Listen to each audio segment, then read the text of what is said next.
one day I came home from school and there was an eviction notice on our door because my mother just couldn't keep up the rent payments. Rent was very expensive and she just couldn't keep up. And then about 3 months after that, I remember getting off the school bus and in the front of our apartment complex, and I will never forget this,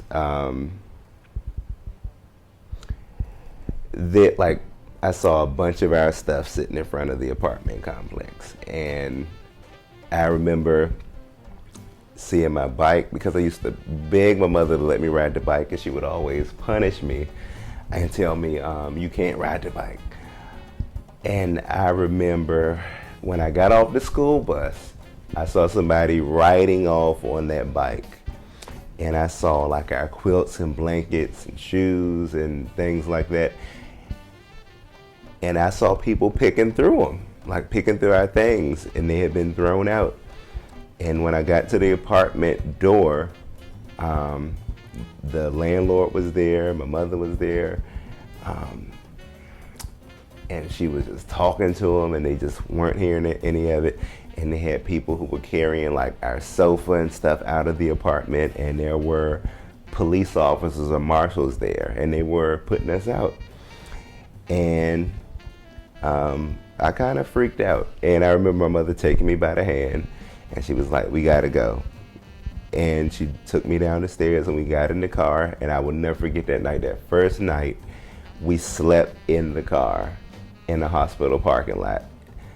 And long story short, we were homeless for at least from the time I was 12 until the time I was 17. And we slept in cars. And one time I remember she had to sell the car. She called me at school one day and told me that she had to sell the car because we didn't have anything. And I used to make fun out of this stuff. You know, I used to go back and tell my classmates, oh, you know, me and my mother, we sleep out of a car. And I remember when she sold the car, she called me at school and said, you know, I had to sell the car. And I remember I went back to class and told all the kids in the class, you know, my mama sold our house. And nobody believed me.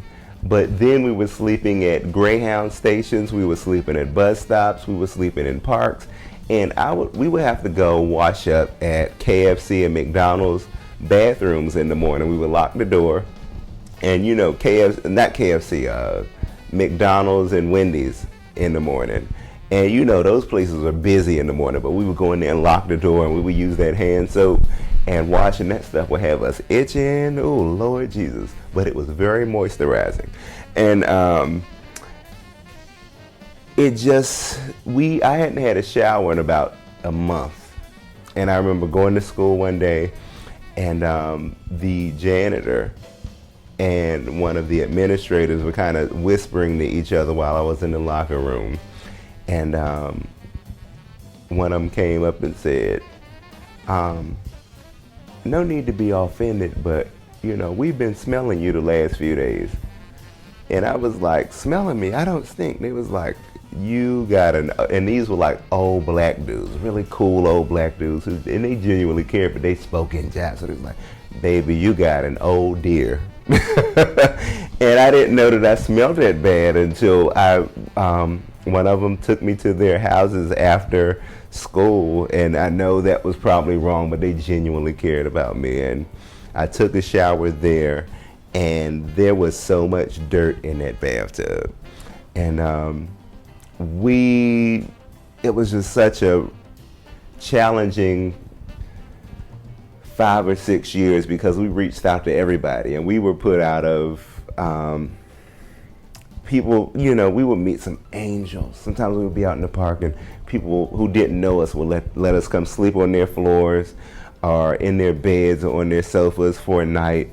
And then my mother would reach out to churches. We went and stayed with 2 pastors who let us stay there for 30 days, and then we came home one night and there was a note on the door that said, you know, all right, we've given y'all 30 days, y'all have had no luck, and y'all have to leave. And so they had changed the lock, and so they told us not to ring the bell until we read the note. And we read the note, and then my mother rang the bell, and the lady opened the door and talked to us through the screen. There was bars in the screen there, and she said, "Did y'all read the note?" My mother said, "Yes." She said, "Good. Y'all got 2 weeks to get out of here." And I think we maybe left the next day.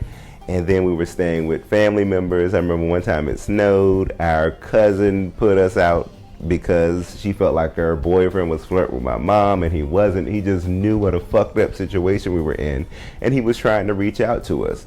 Then we went to DC Village, which is a shelter in DC. And it was just so sad being there because people fought over everything. They fought over food, they fought over water, they fought over beds, they stole from each other because there just did not seem to be enough for everybody. And my mother picked up a part-time job to try to help us dig ourselves out of that situation. And she would come in 30 minutes after the curfew. And one night they wrote her up 3 times. The final night they said, "Well, you know, we're gonna put you out." My mother said, "I won't give y'all the satisfaction of putting us out. We're leaving." And we walked out. And we slept outside for another week. And then finally, we started saving up enough money to sleep at motels. And then long story short, after that, maybe 6 months after that, we got into a housing rental program, and we were off the street, and things started to get a little bit better.